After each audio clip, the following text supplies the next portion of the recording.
Tahukah kalian, sejarah kota Medan ternyata pernah diubah. Sebelum tahun 1971, hari lahir kota ini bukan 1 Juli tahun 1590.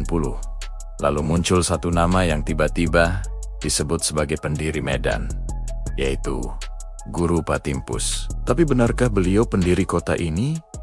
Atau ada sejarah lain yang jarang dibahas? Bayangkan, sebuah kota besar di Indonesia, kota yang menjadi pusat ekonomi Sumatera Utara. Namun ternyata, sejarah kelahiran kota ini masih diperdebatkan hingga hari ini. Siapa sebenarnya pendiri kota Medan? Apakah benar Guru Patimpus adalah tokoh yang membuka kota ini? Ataukah sejarah yang kita kenal hari ini hanya hasil keputusan politik tahun 1971?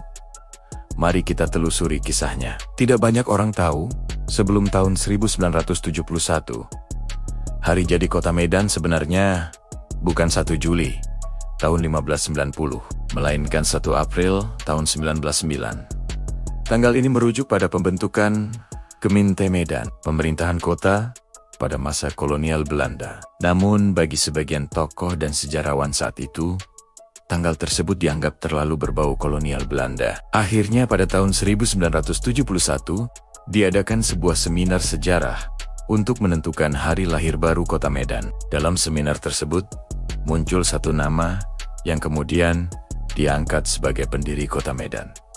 Namanya adalah Guru Patimpus Sembiring Pelawi. Menurut Hikayat Hamparan Perak, Guru Patimpus membuka kampung di pertemuan Sungai Deli dan Sungai Babura. Peristiwa itu dipercaya terjadi pada tanggal 1 Juli tahun 1590. Kampung kecil inilah yang kemudian berkembang menjadi kota yang kita kenal hari ini sebagai Medan. Sejak saat itu, tanggal 1 Juli tahun 1590 resmi ditetapkan sebagai hari jadi kota Medan.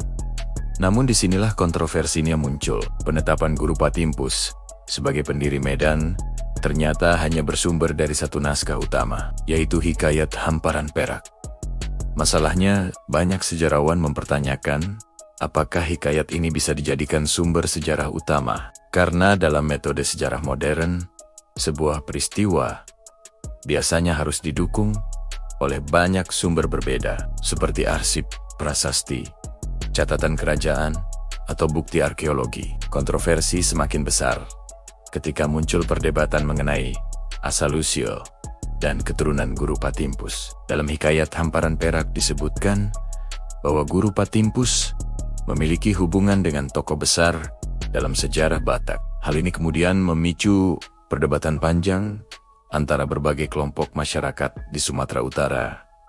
Sebagian menerima isi hikayat tersebut, namun sebagian lainnya menolak sebagian isi cerita tersebut. Disinilah muncul tuduhan bahwa sejarah Medan dipahami secara setengah-setengah. Jika kita melihat sejarah secara lebih luas, Medan sebenarnya tidak dibangun oleh satu tokoh saja. Wilayah ini sejak lama telah dihuni oleh berbagai kelompok masyarakat, mulai dari masyarakat Melayu di pesisir, masyarakat Karo di dataran tinggi, hingga berbagai komunitas lain yang datang kemudian. Bahkan dalam hikayat tersebut juga disebutkan bahwa sebelum kedatangan Guru Patimpus, sudah ada tokoh Melayu bernama Datuk Kota Bangun. Datuk Kota Bangun memiliki pengaruh di wilayah tersebut. Artinya, sejarah Medan kemungkinan besar adalah hasil pertemuan banyak budaya dan banyak tokoh. Sejarah bukan hanya tentang siapa yang benar dan siapa yang salah. Sejarah adalah tentang memahami masa lalu secara jujur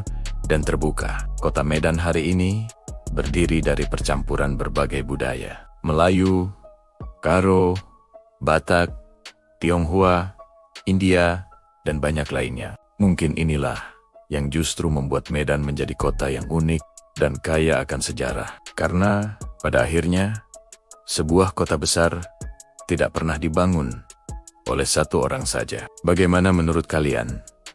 Apakah Guru Patimpus benar pendiri kota Medan? Ataukah sejarah Medan masih menyimpan banyak misteri? Tulis pendapat kalian di kolom komentar.